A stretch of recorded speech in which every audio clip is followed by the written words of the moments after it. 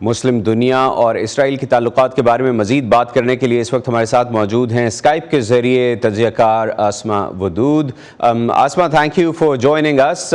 آپ نے جیسے ابھی سنا یہ انٹرویو میں بھی، اور اس میں آگے چل کر ہم اس انٹرویو کے حوالے سے بھی بات کریں گے، لیکن پہلے ذرا میں بات کرنا چاہتا ہوں آپ سے کہ جیسے آپ نے دیکھا کہ حماس اسرائیل جنگ کے وجہ سے ان سبھی اسلامی ملکوں کے لیے جو اسرائیل کے ساتھ تعلقات کی بحالی پر کام کر رہے تھے یا وہ جو حال ہی میں اسے تسلیم کر چکے، ایک مشکل صورتحال پیدا ہو چکی ہے. جیسا کہ مشاہد حسین نے اپنے انٹرویو میں ابھی کہا بھی ہے کہ پاکستان میں اب یہ معاملہ دفن ہو چکا. تو کیا اب اسرائیل کے تعلقات قائم کرنے کا جو سارا پروسیس تھا مسلم دنیا کے ساتھ، کیا یہ اب ممکن ہے؟ کیا یہ آگے چل سکے گا؟ دیکھیے جی، یہ ابھی تو بہت ہی ایک کنفیوژن ڈیولپ اس میں ہو گئی ہے. اس میں تو کوئی دو رائے نہیں ہے کہ ایک انفارچونیٹ ایونٹ ہوا اسرائیل میں. وہ دیٹ واز این ہورریفک ایونٹ. آپ کی سویلینز چاہے اس طرف ہوں چاہے اس طرف ہوں، ان کی جان پریشیس ہوتی ہے. لیکن اس کے بعد جس طریقے سے ایک ریکلیس ریونج موڈ میں اسرائیل آیا ہے، جس طریقے سے ایک سیج وہاں کی گئی ہے، واٹر سپلائیز بند کی گئی ہیں، اس طرح سے آپ کی میڈیسن بند کی گئی ہے، الیکٹریسٹی بند کی گئی ہے، ایک کارپٹ بامبنگ ہو رہی ہے، کولیٹرل ڈیمیج امپارٹ کیا جا رہا ہے، ایک کلیکٹو پنشمنٹ اور کی گئی. یہ چیزیں بیسکلی اس جو ایک انیشیٹو تھا to normalise things in the region, اس کو بہت زیادہ ایڈورسلی افیکٹ کریں. تو اسما، جو ممالک اسرائیل کو تسلیم کر چکے تھے ان کے لیے، اسما if you can hear me، Asma can you hear me، میں یہ جاننا چاہتا ہوں کہ آپ کے خیال میں جو ممالک اسرائیل کو تسلیم کر چکے تھے ان کے لیے یہ کتنا بڑا سیٹ بیک ہے؟ یہ بہت بڑا سیٹ بیک ہے. دیکھیں جی، ایک انیشیٹو لیا گیا تھا جو ابراہیم ایکارڈ ہے نا، اس کے بھی دو پلرز تھے. ایک یہ کہ اس اسرائیل کو ایز اے اسٹیٹ ریکگنائز کروا لیا جائے اور ایک سسٹینیبل سولوشن فلسطینیوں کے لیے حاصل کیا جائے. اس کے بیسکلی جو ایک کور پرنسپل ہے نا، وہ کور ریکوائرمنٹ شیکن ہو گئی ہے. آپ نے ایک یہ اسٹیٹس اپنے لوگوں کو کنونس کرنے کی موڈ میں تھیں اس وقت. وہ ایز سچ پینیٹریٹ نہیں کیا گیا تھا یہ انیشیٹو. یہ اسٹیٹ لیول پہ انیشیٹو تھا. There was a discrepancy between the people and the state. اور اب وہ ڈسکرپنسی وائڈ ہو جائے گی. چاہے وہاں پہ ایڈمنسٹریٹو موڈ مختلف ہے، لیکن اسٹل پیپل اوپینین پریویل.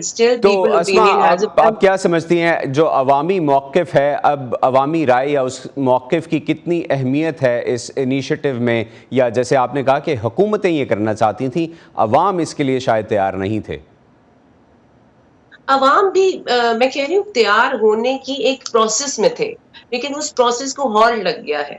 اور اس میں جو کنسرنز ہیں نا وہ یونیفائڈ ہیں. وہ صرف ان عربین پیننسولا میں جو لوگ جو گورنمنٹس جیسے الائن کرنا چاہ رہی تھیں خود کو اسرائیل کے ساتھ، صرف وہ اس کنسرن میں شامل نہیں ہیں. اس میں آپ کی ویسٹ سے بھی آوازیں اٹھ رہی ہیں، یو کے سے اٹھ رہی ہیں، کینیڈا سے اٹھ رہی ہیں، آپ کے اپنے یو ایس سے اٹھ رہی ہیں. یہ ایک یونیورسل کنسرن ریز ہو گیا ہے، جس سے اس پیس انیشیٹو کو بہت زیادہ فیٹل بلو لگی ہے.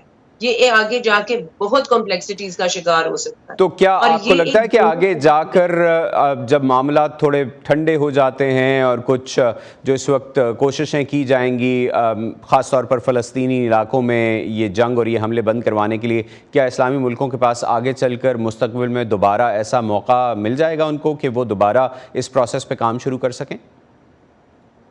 دیکھیں جی، ایک تو یہ فوراً فور جنگ بندی ہونی چاہیے. کولیٹرل ڈیمیج امپارٹ کرنا، ایک collective punishment, this is not the way to go about it. What war against terror ہم سے بہتر کون جانتا ہے. پاکستان نے 70,000 لوگوں کی جان دی، مگر یہ اپروچ نہیں ہوتی. اس میں بڑی آپ کو ایک سسٹینیبل اسٹریٹجی لے کے اور بڑی دھیمے قدموں کے ساتھ چلنا پڑتا ہے، کیونکہ اس میں ہمیشہ there is a thin line between civilians and the people who are responsible. بقیہ جو آپ نے کہا نا، ان دا لانگ رن اس کو کیسے ٹیک اپ کریں گے. ان دا لانگ رن یہ موقع عربک پیننسولا عربک کنٹریز کے پاس تو ہے، لیکن اسرائیل کے پاس بھی گولڈن اپرچونٹی ہے.